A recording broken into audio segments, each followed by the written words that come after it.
Hey my loves, இன்னைக்கு நம்ம பார்க்க போகிற படம் என்னன்னா 2019 வெளியான ஜூனியர் டிடெக்டிவ் அப்படின்ற பெங்கால் படத்தை பற்றி தாங்க பார்க்க போகிறோம். இந்த படம் ஒரு தரமான இன்வெஸ்டிகேஷன் கிரைம் த்ரில்லர். இந்த படத்தோட ஒன்லைனர் என்னன்னா, ஒரு மிகப்பெரிய பணக்காரர் அவருடைய பர்த்டே பார்ட்டியில் அப்படியே கீழே விழுந்து இறந்து போறாருங்க. இது ஒரு நேச்சுரல் டெத் அப்படின்னு போலீஸ்காரங்க கேஸை க்ளோஸ் பண்ணுறாங்க. ஆனால் நம்மள மாதிரியே கிரைம் த்ரில்லரில் இன்ட்ரெஸ்ட் இருக்கக்கூடிய ஒரு 11வது வகுப்பு பையன் அடிக்கடி இந்த கிரைம் நாவல்ஸை தேடி தேடி படிச்சுக்கிட்டு இருப்பான். அவன் இந்த நியூஸை பார்த்து இது ஒன்றும் நேச்சுரல் டெத் மாதிரியே இல்லை, போலீஸ்காரங்க ஏதோ ஒன்று மிஸ் பண்ணுறாங்க அப்படின்ட்டு போலீஸ்காரங்க கிட்ட இவனோட ஃபைண்டிங்ஸை சொல்ல ஆரம்பிக்கிறான். அடுத்தடுத்து காத்திருந்த அதிர்ச்சி தான் மொத்த படமே. ஏகப்பட்ட ட்விஸ்ட் அண்ட் டர்ன்ஸ் இருக்கக்கூடிய ஒரு தரமான கிரைம் இன்வெஸ்டிகேஷன் த்ரில்லர். இதுல இம்பார்ட்டன்ட்டான விஷயம் என்னன்னா, இது கொலை அப்படின்னு கன்ஃபார்ம் ஆனதுக்கு அப்புறம் அந்த கொலைக்கு மர்டர் வெப்பன் கிடையாது, இறந்தவரோட உடம்புல பாய்சனும் இல்ல, கில்லர் அந்த இறந்தவர் கிட்ட கூட நெருங்க கிடையாது. அப்புறம் எப்படி இவன் பெர்ஃபெக்ட்டா இந்த மர்டரை பண்ணா அப்படின்ற கேள்வி நமக்குள்ள வருது இல்லையா? அதை இவங்க இன்வெஸ்டிகேஷன் பண்ணி கண்டுபிடிக்க போறாங்க. அவங்க கூட சேர்ந்து நாமளும் இன்வெஸ்டிகேஷன் பண்ண போறோம். நீங்க பார்த்துட்டு இருக்கிறது சரண் என்டர்டைன்மெண்ட். நான் தான் சரண். வாங்க இன்வெஸ்டிகேஷன் பண்ணலாம். படத்தோட ஸ்டார்டிங் சீன்ல விக்ரம் அப்படின்ற சின்ன பையனுடைய அம்மா அப்பாவை காட்டுறாங்க. ஆக்சுவலா நம்ம ஊர்ல விக்ரம் அப்படின்ற பேர் இருக்கு இல்லையா, அதான் அவங்க ஊர்ல விக்ரம் அப்படின்னு சொல்றாங்க. யூஸ் பண்ற இடத்துலலாம் பி யூஸ் பண்றாங்க. அதாவது விவேக்கு பதிலா விவேக், விக்கிக்கு பதிலா பிக்கி, அந்த மாதிரிலாம் நார்த் இந்தியால பயன்படுத்துவாங்க. அந்த வகையில நம்ம விக்ரமோடைய அம்மா அப்பா வெளியூருக்கு போயிட்டு ராத்திரி நேரம் ரெண்டு பேரும் கார்ல வந்துகிட்டு இருக்காங்க. அப்பயே விக்ரம் வீடியோ கால்ல வரான். விக்ரமோடைய அப்பா அப்படியே ஜாலியா ஃபன்னியா பேசிட்டு வந்துகிட்டு இருக்காரு. என்னடா ஒரு பொண்ணு கூட பேசிட்டு இருக்கியாமா? யார் அந்த பொண்ணு? அந்த பொண்ணோட கேர்ள் ஃப்ரெண்டா? பேர் என்ன அப்படின்னு சொல்லி சும்மா விளையாடிட்டு வந்துகிட்டு இருக்காரு. அப்படியெல்லாம் ஒன்றும் இல்லப்பா, நீங்க போனை வைங்க, டிரைவிங்கை கான்சென்ட்ரேட் பண்ணுங்க அப்படின்னு சொல்லிக்கிட்டு இருக்கும் போதே ஆப்போசிட்ல ஹை பீம் போட்டு ஒரு வெஹிக்கிள் வருதுங்க. இவங்களுடைய ரோட் சைட் கம்ப்ளீட்டா பிளாக் ஆயிருது. அதனால விஷன் இல்லாம கொண்டு போய் ஒரு இடத்துல மோதி ஸ்பாட்லயே நம்ம விக்ரமோடைய அம்மா அப்பா இறந்து போயிடுறாங்க. இந்த சம்பவம் நடந்து ஒரு வருஷம் ஆயிடுச்சு. இப்போ பிரசன்ட் சிச்சுவேஷன், நம்ம விக்ரம மாமாத்தை தான் பார்த்துக்கிட்டு இருக்காங்க. இப்போ பிரின்சிபல் பாத்தீங்கன்னா விக்ரமுக்கு பனிஷ்மெண்ட் கொடுத்துருக்காரு. விக்ரம் ஒழுங்கா கிளாஸ் அட்டன் பண்றது கிடையாது, பயாலஜிக்கலா ரொம்ப வீக்கா இருக்கான் அப்படின்ட்டு. ஆனா விக்ரம் பிரின்சிபல் ரூம்ல பனிஷ்மெண்ட் அட்டன் பண்ணிட்டு அப்படியே ஜன்னல் வழியில வெளியே நின்றுட்டு இருக்கிற ஒரு பொண்ணை பார்த்துக்கிட்டு இருக்கான். டிக்கு அப்படின்ற ஒரு பொண்ணை இவனுக்கு ரொம்ப பிடிக்குங்க. அந்த பொண்ணு கிட்ட பேசுறதுக்கு ரொம்ப நாளா ட்ரை பண்ணிக்கிட்டு இருக்கான். பேசுறதுக்கு தைரியம் இல்ல. ஆனா அந்த பொண்ணு வெளியே ஒரு 3 பசங்க கூட அப்படியே பேசிக்கிட்டு இருக்கிறத அவன் பார்த்துக்கிட்டே இருக்கிறான். மனசுல என்னடா நினைச்சுக்கிட்டு இருக்க? இங்க கல்வி கத்துக்கிறதுக்கா வரியா இல்ல டிடெக்டிவ் நாவலை படிக்கிறதுக்கா வந்துகிட்டு இருக்கியா? எப்ப பார்த்தாலும் இந்த டிடெக்டிவ் நாவலை வச்சுட்டு சுத்திக்கிட்டு இருக்க. ஒரு வருஷத்துக்கு முன்னாடி உன்னோட அம்மா அப்பா கார் ஆக்சிடென்ட்ல இறந்து போயிட்டாங்க. அது உனக்கு ஒரு மிகப்பெரிய இழப்பு தான், இல்லன்னு சொல்லல. அந்த சிம்பத்தில தான் மேனேஜ்மெண்ட் இப்போ வரைக்கும் உன்னை நல்லபடியா பார்த்துக்கிட்டு இருக்கு. அதுக்காக ஒழுங்கா படிக்காம இப்படி சுத்திட்டு இருந்தா அப்படின்னா அதையும் எங்களால ஏத்துக்க முடியாது. இதான் லாஸ்ட் அண்ட் ஃபைனல் வார்னிங் அப்படின்னு சொல்லி அனுப்பி விடுறாங்க. இப்போ டிக்குவை பிக்கப் பண்றதுக்காக டிக்குவோட அப்பா வந்திருக்காருங்க. இவரு பாத்தீங்கன்னா போலீஸ் டிபார்ட்மெண்ட்ல சீனியர் டிடெக்டிவா இருந்துகிட்டு இருக்காரு. டிக்கு அந்த இடத்துல இருந்து கிளம்பி போனதுக்கு அப்புறம் அந்த 3 பசங்க நம்ம விக்ரம டார்கெட் பண்ணி போட்டு அடி நடிக்கிறாங்க. இந்த 3 பசங்களை பொறுத்த வரைக்கும் நம்ம விக்ரம் ஒரு ஜோக்கருங்க. இவனை அடிச்சா கேள்வி கேட்க யாரும் வரமாட்டாங்க அப்படின்ற தைரியத்துல எப்ப பார்த்தாலும் விக்ரம போட்டு அடிச்சுக்கிட்டே இருக்காங்க. இவனும் பெருசா ரியாக்ட் பண்றது இல்ல. விக்ரமுக்கு 2 பெஸ்ட் ஃப்ரெண்ட்ஸ் இருக்காங்க. சரி விர்ரா பாத்துக்கலாம் அப்படின்னு சமாதானப்படுத்தி கூட்டு வந்துட்டு இருக்காங்க. அப்பயே விக்ரமோட 2 ஃப்ரெண்ட்ஸ் என்ன சொல்றாங்கன்னா, டிக்கு கிட்ட பெருசா வச்சுக்காதரா, டிக்குவோட அப்பா போலீஸ் டிபார்ட்மெண்ட்ல இருக்கிறவரு ரொம்ப ஸ்ட்ரிக்ட், அவங்க வீடு முழுக்க சிசிடிவி கேமரா எல்லாம் வச்சு கண்காணிச்சுக்கிட்டு இருக்கிறாரா. அது மட்டும் இல்லாம நீ ஃபேஸ்புக்ல மட்டும் டிக்குக்கு மெசேஜ் பண்ணான்னு வையேன், அதை அவர் பார்த்துட்டாருன்னா உன்னை மர்டர் கேஸ்ல உள்ள தள்ளிடுவாரா அப்படின்னு சொல்லிட்டு 2 பேரும் பேசிட்டு வந்துகிட்டு இருக்காங்க. அங்க கட் பண்ணா மிகப்பெரிய பணக்காரரை காட்டுறாங்க. இவருடைய பேரு பக்சிங்க. தரமான ஸ்வீட்ஸை தயார் பண்ணி உள்ளூர்ல மட்டும் இல்லங்க வெளிநாடுகளுக்கும் எக்ஸ்போர்ட் பண்ணி அதன் மூலமா பணம் சம்பாரிச்சுக்கிட்டு இருக்காரு. அதனாலேயே மிகப்பெரிய பணக்காரரா வள வந்துகிட்டு இருக்காருங்க. பக்சிக்கு பர்த்டே அப்படின்னு சொல்லிட்டு பர்த்டே பார்ட்டியை கிராண்டா செலிப்ரேஷன் பண்றாங்க.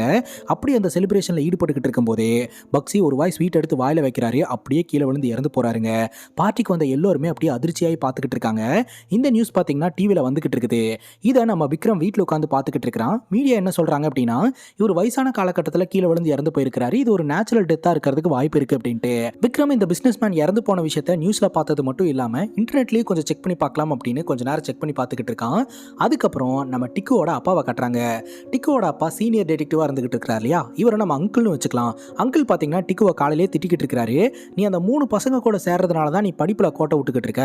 முதல்ல அந்த 3 பசங்களோட ஃப்ரெண்ட்ஷிப்பை கட் பண்ணிட்டு ஒழுங்கா படிக்கிற வேலையை பாரு அப்படின்னு திட்டிக்கிட்டு இருக்காருங்க. அது மட்டும் இல்லாம அங்கிளுக்கும் அங்கிளோட அப்பாக்கும் பிரச்சனை இருக்குதுங்க, சின்ன மனஸ்தாபம் இருக்குது. அதனால நீங்க போய் உங்க அப்பா கிட்ட பேசிட்டு வாங்க அப்படின்ற மாதிரி அங்கிளோட மனைவி சொல்றாங்க. இல்ல இன்னைக்கு நான் இன்டர்வியூ பண்ணணும், அதனால எனக்கு டைமே இருக்காது அப்படின்ட்டு இவர் கிளம்பி போறாருங்க. அதாவது டிபார்ட்மெண்ட்ல ஜாயின் பண்றதுக்காக நிறைய டிடெக்டிவ்ஸ் அப்ளை பண்ணியிருக்காங்க. அவங்களெல்லாம் இன்டர்வியூ பண்ணி யார் பெஸ்ட்டோ அவங்கள டிபார்ட்மெண்ட்ல எடுக்கணும். அந்த பொறுப்பை நம்ம அங்கிள் கிட்ட தான் கொடுத்துருக்காங்க. இறந்து போன பக்ஸிக்கு 2 பிசினஸ் பார்ட்னர்ஸ் இருக்காங்க. அதுல ஒரு பிசினஸ் பார்ட்னரை நம்ம கிட்ட காட்டுறாங்க. அவர் என்ன பண்றாருன்னா, இந்த கம்பெனி சம்பந்தப்பட்ட டாக்குமெண்ட்ஸ் எல்லாம் வச்சிருக்கக்கூடிய ரூம்குள்ள போயிட்டு ஒரு டாக்குமெண்ட் எடுத்து தீய வச்சு கொளுத்திடுறாருங்க.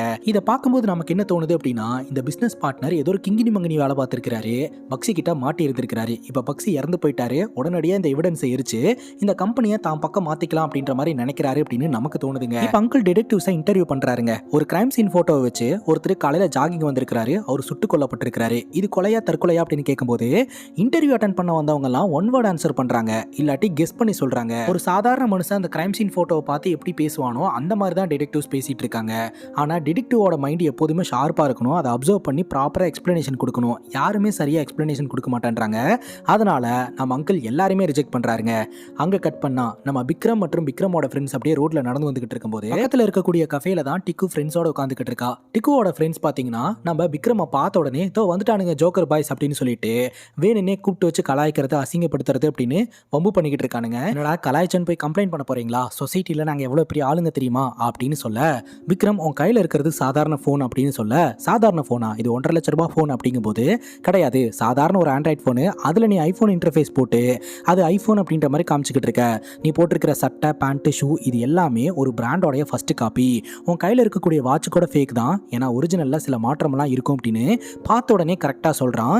நீ வந்து பெரிய ஆள் அப்படின்ற மாதிரி உன்னை காமிச்சிக்கிட்டு இருக்கிறியே தவிர நீ உண்மையிலேயே பெரிய ஆள்லாம் கிடையாது அப்படின்னு சொல்லிட்டு அந்த இடத்துல இருந்து விக்ரமும் தன்னோட ஃப்ரெண்ட்ஸும் கிளம்ப டிக்கு இதை பார்த்த உடனே பயங்கரமா இம்ப்ரெஸ் ஆயிடுறா. எப்படிப்பா பார்த்த உடனே உன்னால எல்லாத்தையுமே கரெக்டாக கண்டுபிடிக்க முடியுது, சூப்பர்ப்பா, ஆனால் நீ ரொம்ப நாளாக என்கிட்ட பேசுறதுக்கு ட்ரை பண்ணிட்டு இருக்கேன்னு எனக்கு தெரியும், நீ ஏன் சுற்றி வளைச்சு பேசுறதுக்கு ட்ரை பண்ணிட்டு இருக்க, டேரெக்டாக என்கிட்ட வந்து பேசினா நான் பேச போகிறேன், இனி என்கிட்ட பேசணும்னு தோணுச்சுன்னா என்கிட்ட வந்து பேசுன ஓகேவா, மறுபடியும் பார்க்கலாம் அப்படின்ட்டு அந்த இடத்துல இருந்து கிளம்பி போயிடுறாங்க. விக்ரம் தன்னோட மாமாவை பார்க்கறதுக்காக டிபார்ட்மெண்ட்டுக்கு வந்திருக்கான். விக்ரமோடைய மாமா கூட டிபார்ட்மெண்ட்ல தாங்க ஒர்க் பண்ணிக்கிட்டு இருக்காரு.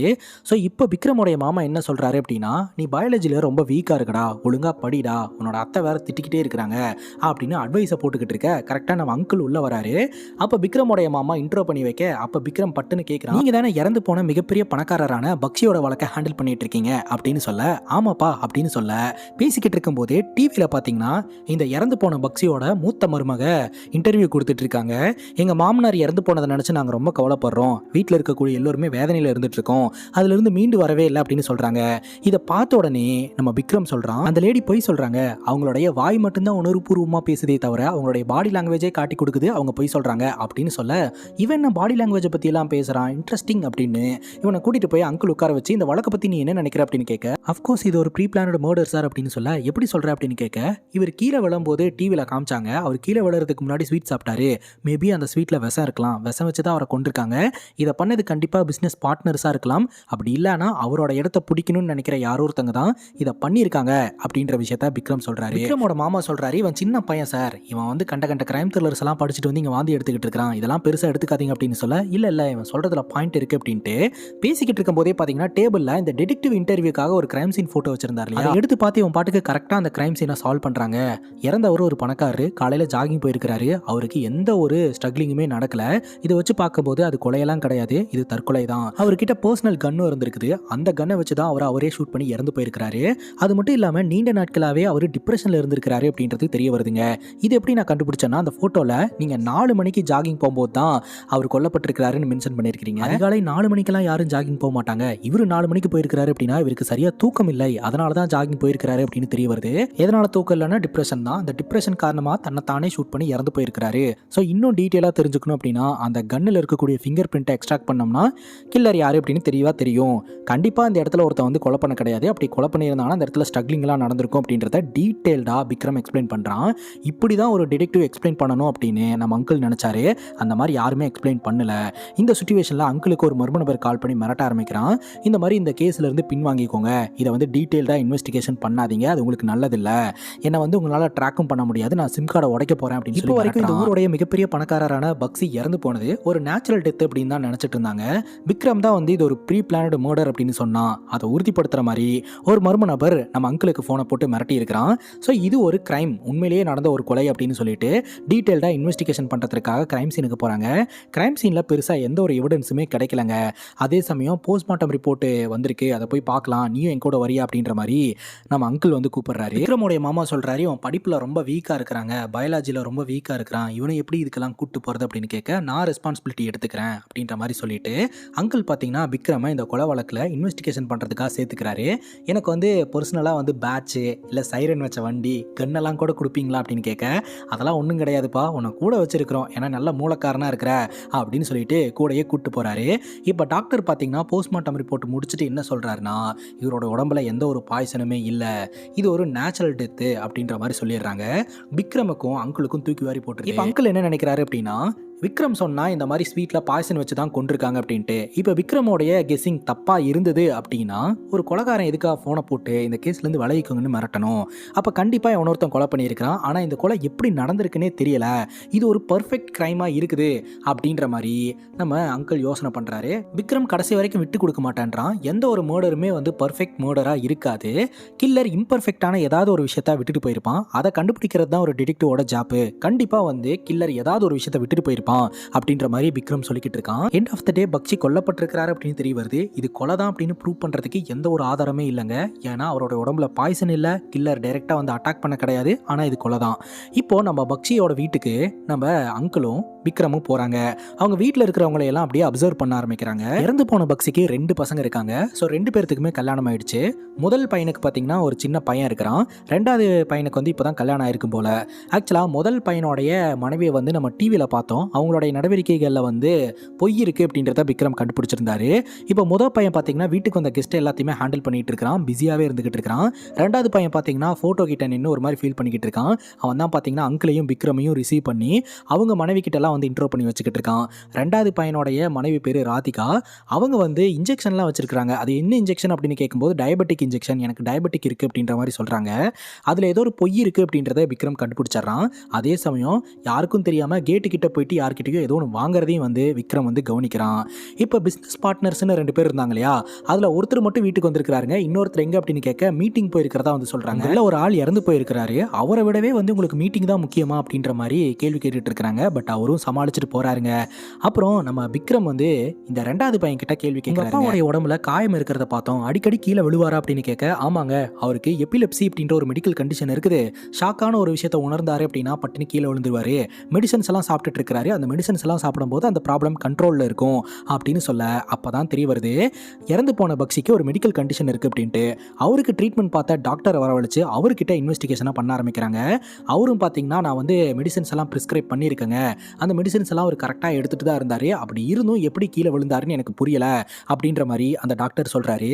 இப்போ இதுல இருந்து என்ன தெரியுது அப்படின்னா அவருடைய மெடிக்கல் கண்டிஷன் காரணமாக தான் கீழே விழுந்து இறந்து போயிருக்கிறாரு. ஆனா ஒருத்தன் ஃபோன் பண்ணி ஏன் இந்த கேஸ்ல இருந்து விலகிக்கோங்க அப்படின்னு சொல்றான். அப்போ அது கொலை தானே அப்படின்னு மறுபடியும் இது கொலை அப்படின்ற ஆங்கிள்லயே இவங்க இன்வெஸ்டிகேஷன் பண்ண ஆரம்பிக்கிறாங்க. இப்போ அங்கிள் கூட சேர்ந்து விக்ரம் ரொம்ப தீவிரமா இன்வெஸ்டிகேஷன்ல இறங்கினதுனால அங்கிளோட ஃபேமிலியில ஒரு ஆளாவே விக்ரம் மாறிடுறான். அங்கிளோட வீட்டுக்கெல்லாம் போயிட்டு வரான். குறிப்பா நம்ம டிக்கு மேல இன்ட்ரெஸ்டடா இருந்துட்டு இருந்தான் இல்லையா, டிக்குவும் நம்ம விக்ரமும் ஒன்னா சேர்ந்தே படிக்க ஆரம்பிக்கிறாங்க. டிக்குக்கு மேக்ஸ் வராதுங்க, நம்ம விக்ரமுக்கு பயாலஜி வராது. 2 பேரும் ஒருத்தர் டீச் பண்ணிட்டு அப்படியே நல்லா க்ளோஸ் ஃப்ரெண்ட்ஸ் ஆயிடுறாங்க.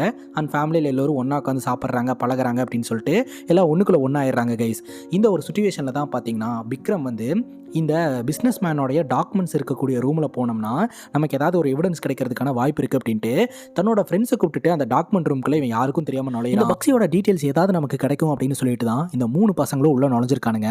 கிடைக்கிற டாக்குமெண்ட்லாம் எடுத்து ஃபோட்டோ எடுத்துட்டு இருக்கும்போது உள்ள யாரொருத்தங்க வர மாதிரி இருக்கு. இவங்க போய் ஒளிஞ்சுக்கிறாங்க. பார்த்தா படத்தோட ஸ்டார்டிங் சீனில் பக்சியோட பிஸ்னஸ் பார்ட்னர் அப்படின்ட்டு ஒருத்தன் டாக்குமெண்ட்டை எரிச்சான் இல்லையா, அவன் தான் வந்திருக்கான். அவனுக்கும் இன்னொரு பிஸ்னஸ் பார்ட்னருக்கும் சண்டைங்க. அந்த சண்டையில் ஒருத்தன் இன்னொருத்தனை அட்டாக் பண்ணிட்டு அந்த இடத்துல இருந்து போயிடுறான். கீழே விழுந்தவர் அன்கான்சியஸான நிலைமையில இருக்கிறாரு. ஒருத்தர் அந்த இடத்துல இருந்து போனதுக்கு அப்புறம் உடனே அங்கிளுக்கு இன்ஃபார்ம் பண்ணிட்டு ஆம்புலன்ஸ் எல்லாம் வரவழைச்சு அந்த ஒரு நபரை ரெஸ்கியூ பண்ணிடுறாங்க. இந்த ஒரு சிச்சுவேஷன்ல பாத்தீங்கன்னா இந்த அங்கிள் ஒரு முடிவு எடுக்கிறாரு. அப்ப பிசினஸ் பார்ட்னர் தான் இந்த சம்பவத்தை பண்ணியிருக்கிறான் அப்படின்ட்டு. அப்போ நம்ம விக்ரம் இல்லங்க இல்ல நம்ம நினைக்கிறது தப்பு, ஆக்சுவலா இந்த பக்சியோட பிசினஸ் பார்ட்னர் திருடனுங்க, ஆனா மர்டரர் கிடையாது. இவனுங்க பக்சியோட அந்த பிசினஸை திருடணும்னு தான் ட்ரை பண்ணியிருக்கானுங்க. அதுல தான் இவனுக்கு 2 பேருக்குள்ள சண்டை வந்திருக்கே தவிர இவனுங்க கொலையை பண்ணல அப்படின்ட்டு பக்சியோட வீட்டுக்கு போயிட்டு குடும்பத்தாளுங்களை எல்லாம் விசாரணை பண்ணிட்டு பக்சியோட ரூமை பார்க்கணும் அப்படின்னு சொல்லி கேட்குறாங்க. அவங்களும் அலோவ் பண்ணுறாங்க. ஆனால் பக்சியோட பார்ட்னர் இருக்கிறான் இல்லையா, அவன் இந்தாங்க உங்களோட இன்சென்டிவ், நீங்கள் எதுக்கு இந்த வழக்கில் கஷ்டப்பட்டுட்டு இருக்கீங்க, நீங்கள் விளைவிக்கங்க, இதனால நாங்கள் பார்த்துக்குறோம் அப்படின்ற மாதிரி இவங்கள கலெக்டிவோட பார்த்துக்கிட்டு இருக்க. இல்லைங்க நாங்கள் இன்வெஸ்டிகேஷன் பண்ணணும் அப்படின்ட்டு பக்சியோட ரூம்குள்ளே இன்வெஸ்டிகேஷன் நடத்திக்கிட்டு இருக்கேன். அப்போ பக்சியோட பேரை பேச்சு கொடுக்க ஆரம்பிக்கிறான். என் தாத்தாவை எனக்கு ரொம்ப பிடிக்கும், தாத்தா திரும்ப வந்துருவாரு, சம்மருக்கு என் பர்த்டேக்கு வரேன்னு சொல்லியிருக்கிறாரு அப்படின்ற மாதிரி சொல்ல, அப்போ தான் தெரிய வருது பேரங்கிட்ட அவங்க பொய் சொல்லி வச்சிருக்காங்க, தாத்தா இன்னும் இறந்து போல, வெளியூர் போயிருக்கிறாரு அப்படின்ட்டு. அப்படியே பேசிக்கிட்டே அந்த ரூமை சர்ச் பண்ணிக்கிட்டு இருக்கும்போது ஒரு டைரி ஒன்று கிடைக்குது. இந்த பக்ஸிக்கு வயசாயிடுச்சு இல்லையா, அதனால சொத்துக்களை எல்லாம் பிரிச்சு கொடுக்கணும் அப்படின்னு முடிவெடுத்திருந்திருக்காரு. அதனால உயில் எழுதணும், அதை வக்கீல் கிட்ட கொடுக்கணும் அப்படின்ற மாதிரி எழுதி வச்சிருக்காரு. இது ஒரு லீட் பாயிண்ட். ரெண்டாவது, அவரோட ரூம்ல இந்த டேப்லெட் பாக்ஸ் எல்லாம் கிடைக்குதுங்க.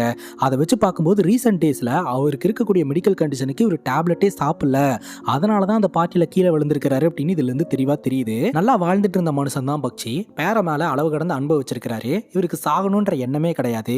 அப்படி இருக்கும்போது எதனால இவர் வந்து மெடிசன் சாப்பிட்றத நிப்பாட்டினாரு? மெடிசன் சாப்பிடலான்னா அவருக்கு ப்ராப்ளம் வரும்னு தெரியும், தெரிஞ்சுமே ஏன் மெடிசன் சாப்பிடாம விட்டுருக்காரு அப்படின்னு இவங்களுக்கு ஒரு சந்தேகம் எழுதுங்க. இப்ப விக்ரம் பாத்தீங்கன்னா அங்கிளோட வீட்டுக்கு போறான். ஃபேமிலியோட ஒன்னா உட்காந்து ஐஸ்கிரீம் எல்லாம் சாப்பிட்டுட்டு ஜாலியா பேசிக்கிட்டு இருக்கும்போது வீட்டுக்கு வெளியில யாரோ ஒருத்தங்க நின்று ஒட்டி கேட்டுட்டு இருக்கிறத விக்ரம் பாத்துறான். அங்கிள் யாரோ ஒருத்தங்க அங்க நின்று வேவ் பார்த்துக்கிட்டு இருக்காங்க, வாங்க போலாம் அப்படின்னு சொல்லிட்டு அடிச்சு பிடிச்ச 2 பேரும் வராங்க. அவன் பாத்தீங்கன்னா பஸ் பிடிச்சி தப்பிச்சு போயிடுறான்.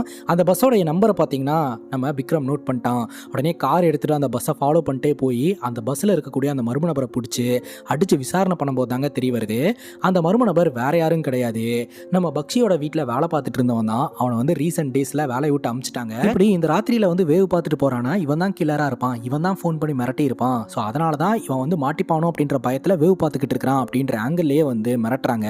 அப்போ வந்து நான் கொலையெல்லாம் பண்ண கிடையாதுங்க, ஆக்சுவலா அந்த வீட்டோடைய 2வது மருமகள் இருக்காங்க இல்லையா, அவங்களுக்கு கூட இந்த டயபெட்டிக்ஸ் இருக்கிறதா வந்து சொல்லிட்டு இருந்தாங்க இல்லையா, அவங்க சொல்லி தான் இவன் வேவ் பார்க்க வந்ததா சொல்றான். அதாவது கில்லர் யாரு அப்படின்றத இவங்க கண்டுபிடிச்சிட்டாங்களா இல்லையா அப்படின்றத தெரிஞ்சுக்கணும் அப்படின்ற கியூரியாசிட்டியில வந்ததா தான் வந்து சொல்றான்.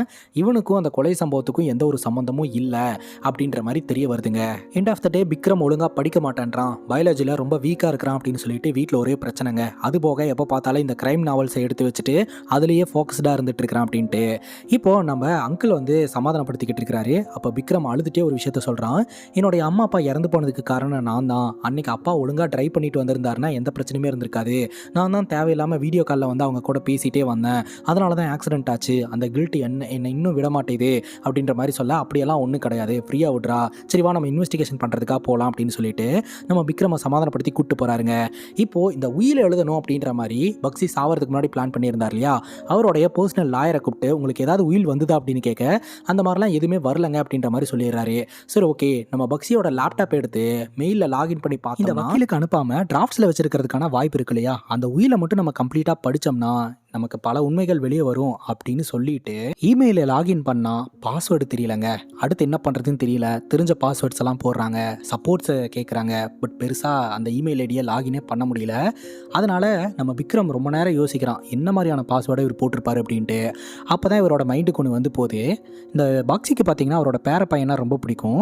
அதே மாதிரி அவரோட மோதிரத்தில் ஒரு மோதிரத்தில் வந்து அவங்க பசங்களோட இன்சியலை போட்டிருக்கிறாரு, இன்னொரு மோதிரத்தில் பார்த்தீங்கன்னா பாபாய் அப்படின்ற மாதிரி ஒரு பேர் எழுதியிருப்பார்.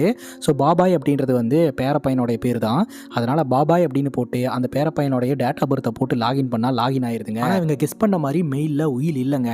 அதனால் என்ன பண்ணுறதுன்னு தெரியாமல் முடிச்சுக்கிட்டு இருக்க விக்ரம் எனக்கு பிரேக் வேணும் அப்படின்னு கேட்டுட்டு வெளியே வரான். வெளியே பார்த்தா டிக்கு நம்ம விக்ரமை பார்க்கறதுக்காக வந்திருக்கான். விக்ரம் கிட்ட ஒன்று சொல்கிறான், நான் நிறைய கிரைம் த்ரில்லர் படங்களில் பார்த்துருக்கேன், கண்ணு முன்னாடியே எவிடன்ஸ் இருக்கும், டிடெக்டிவ் மிஸ் பண்ணிட்டு போயிடுவாங்க, அந்த மாதிரி கண்ணு முன்னாடி இருக்கக்கூடிய எவிடன்ஸ் ஏதாவது மிஸ் பண்ணுறியான்னு பாரு அப்படின்ற மாதிரி சொல்ல, என் கூட ஒரு இடத்துக்கு வரியா அப்படின்னு சொல்லிட்டு யாருக்கும் தெரியாமல் இந்த பக்ஸியோட வீட்டுக்கு போகிறாங்க.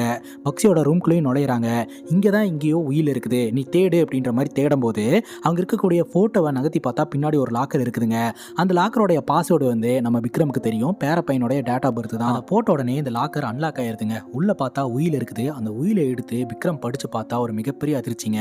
பக்ஷி சாவறதுக்கு முன்னாடி மொத்த சொத்தையும் மொத்த கம்பெனியும் இந்த பெரிய பையன் பேரில் தான் எழுதி வச்சிருக்கிறாரு. சின்ன பையனுக்கு எதுவுமே எழுதி வைக்கல. ஒருவேளை இந்த கடுப்புனால சின்ன பையன் தான் இதை பண்ணியிருப்பானோன்னு யோசனை பண்ணுறதுக்குள்ளேயே இந்த பக்ஷியோட சின்ன பையன் பார்த்தீங்கன்னா கன்னோட உள்ளே வந்து நின்றுட்டு இருக்கிறான். அண்ணன் பையன் மேலேயும் கன்னை வச்சிருக்கிறான். அதே சமயம் விக்ரம் மற்றும் டிக்கு இவங்க 3 பேருக்கு மேலேயுமே கன்னை வச்சு மிரட்ட ஆரம்பிக்கிறான். இங்கேருந்து வெளியே போனீங்கன்னா அவங்கள கொன்றுவேன் அப்படின்னு சொல்லிட்டு உடனடியாக காருக்குள்ள உட்கார வச்சு ஒரு அபடனான ஃபேக்ட்ரிக்கு கூட்டிகிட்டு போயிட்டு இருக்கிறான். போகிற வழியிலேயே பார்த்தீங்கன்னா இது எல்லாமே பண்ணது அவன் தான் அப்படின்ற மாதிரி சொல்லிடுறான். காரணம் என்னென்னா அவங்க அப்பா வந்து அவனுக்கு சொத்து கொடுக்கல அப்படின்ற ஒரு கோபம். இந்த மாதிரி உயில் எழுதி வைக்க போறாரு அப்படின்ற டீட்டெயில் முன்னாடியே அவனுக்கு தெரிஞ்சிருக்குது. அதனால தான் அவங்க அப்பாவை போட்டு தள்ளணும்னு நினைச்சிருந்திருக்கான். ஆனால் இந்த சம்பவத்தை எப்படி பண்ணா அப்படின்றது இன்னுமே மர்மமாக இருக்குது. இப்போ நம்ம விக்ரம் பார்த்தீங்கன்னா ஒரு விஷயத்த சொல்கிறான், உங்களுக்கு என்ன வேணுமோ அதை வந்து நாங்கள் பண்ணி கொடுக்கறதுக்கு தயாராக இருக்கிறோம், தயவு செஞ்சு இந்த பையனையும் டிக்குவையும் விட்டுருங்க, என்ன வேணா அவங்க பிணைய கைதியாக வச்சுக்கோங்க, என்ன வச்சு நீங்கள் டிமாண்ட் பண்ணுங்கள், கண்டிப்பாக அவங்க நிறைவேற்றுவாங்க அப்படின்னு சொல்ல, சரி இந்தா அவங்களுக்கு கால் பண்ணி அந்த உயிலில் வந்துட்டு எனக்கு சம்மந்தம் இல்லை அப்படின்ற மாதிரி எழுதி சைன் போட்டு கொண்டு வர சொல்லு, கொண்டு வந்துட்டாங்க அப்படின்னா உங்களை எல்லாத்தையுமே நான் விட்டுறேன், எனக்கு தேவை சொத்து தான் அப்படின்ற மாதிரி இந்த சின்ன பையன் மிரட்டிக்கிட்டு இருக்கான். விக்ரம் என்ன பண்ணுறான்னா ஃபோனை வாங்கி அங்கிளுக்கு ஃபோனை போட்டு இந்த டீட்டெயில்ஸ் எல்லாம் சொல்ல, அங்கிள் பார்த்தீங்கன்னா நேராக இந்த பக்ஷியோட வீட்டுக்கு போயிட்டு ஒரு பேப்பரில் எங்களுக்கும் இந்த சொத்துக்கும் சம்மந்தம் இல்லைன்னு எழுதி சைனை போட்டு அந்த பேப்பரை வாங்கிட்டு உங்களை ரெஸ்கியூ பண்ணுறதுக்காக வந்துக்கிட்டு இருக்கிறாரு. அப்போ தான் பார்த்தீங்கன்னா நம்ம விக்ரம் வந்து இந்த சம்பவத்தை எப்படி பண்ணீங்க அப்படின்னு கேட்க, நீ தான் பிரில்லியண்ட்டான ஆளாச்சே, நீயே கண்டுபிடி அப்படின்னு ஒரு சில க்ளூ எல்லாம் வந்து இந்த சின்ன பையன் கொடுக்க ஆரம்பிக்கிறான். அப்போ தாங்க விஷயம் தெரிய வருது.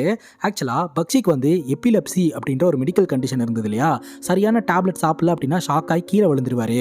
அவரை டேப்லெட் சாப்பிட விடாமல் பல்வேறு காரணத்தை எல்லாம் வச்சு இவன் தடுத்து இருந்திருக்கிறான். அதனால் பார்த்தீங்கன்னா இந்த பக்ஷி கொஞ்ச நாளாகவே அந்த டேப்லெட்டை சாப்பிடாமல் இருந்திருக்கிறாரு. கரெக்டாக அந்த பார்ட்டியில் வச்சு அவர் விழுந்ததற்கான காரணம் என்னென்னா அங்கே இருந்த டிஜே சவுண்டு, அப்புறம் அந்த லைட்டு இதெல்லாம் மாற்றி மாற்றி அவர் மேலே அடித்து அவரை ஒரு அதிர்ச்சிக்குள்ள அவரே கீழே விழுந்து இறந்து போகிற மாதிரி சீனை கிரியேட் பண்ணியிருக்கிறான் இந்த பக்ஷியோட பையன். அது மட்டும் இல்லாமல் இப்போ பக்ஷியோட பேரன் என்ன கேட்குறான் அப்படின்னா, என்ன சித்தப்பா நீங்களும் இன்ஜெக்ஷன் போடுறீங்க, அப்போ உங்களுக்கும் டயபெட்டிக்ஸ் இருக்கா அப்படின்னு சொல்லி கேட்க, பக்ஷியோட ரெண்டாவது பையன் அப்படி சிரிச்சுட்டே நகர்ந்து போகிறான். அப்போ தாங்க தெரிய வருது அது டயபெட்டிக்ஸுக்கான இன்ஜெக்ஷனே கிடையாது, அது வந்து ட்ரக் இன்ஜெக்ஷனு. இவன் ட்ரக் அடிக்ட்டுக்குள்ளானவங்க, அதனால தான் இவன்கிட்ட சொத்தையும் கம்பெனியும் ஒப்படைச்சோம்னா ஒன்றுமே இல்லாமல் ஆக்கிடுவான் அப்படின்னு சொல்லிட்டு இவனுக்கு எதுவுமே தரக்கூடாது அப்படின்னு சொல்லிட்டு தான் நம்ம பக்ஷி முடிவெடுத்து எல்லா சொத்துக்களையுமே அவங்க அண்ணன் பேரில் மாற்றி விட்டுருக்கிறாரு. அவங்க அண்ணன் கிட்ட இருந்தால் கூட இவன் நல்லா தான் இருப்பான், ஆனால் இவங்கிட்டன்னு ஏதாவது பொறுப்பு ஒப்படைச்சா இவன் எல்லாத்தையும் சீரழிச்சிருவான்னு சொல்லிட்டு தான் மொத்த சொத்தையும் அவங்க பேரில் மாற்றி வச்சிருந்திருக்காங்க. இந்த உயிலை வந்து பக்ஷியோட பர்த்டே அன்னைக்கு கொடுக்கலாம் அப்படின்னு சொல்லி தான் பிளான் பண்ணியிருந்திருக்காரு. இதில் ட்விஸ்ட் என்னன்னா பக்ஷியோட பர்த்டே 22ஆம் தேதி, ஆனால் அவர் விழுந்து இறந்து போனது 1ஆம் தேதி. ஸோ 1ஆம் தேதி பர்த்டே பார்ட்டியே கிடையாது, அது ஒரு நார்மலான பார்ட்டி, அதை பர்த்டே பார்ட்டின்னு சொல்லி வச்சுருந்துருக்காங்க. வேணுனே ஒரு பார்ட்டியை உருவாக்கி அந்த பார்ட்டியில் டிஜே சவுண்டு, அந்த ஃப்ளாஷ் லைட்டு இது எல்லாத்தையுமே அவர் மேலே பட வச்சு அவர் அதிர்ச்சிக்குள்ளாக்கி அவரோட பையனே வந்து கொலை பண்ணியிருக்கான் அப்படின்றது தெரிய வருதுங்க.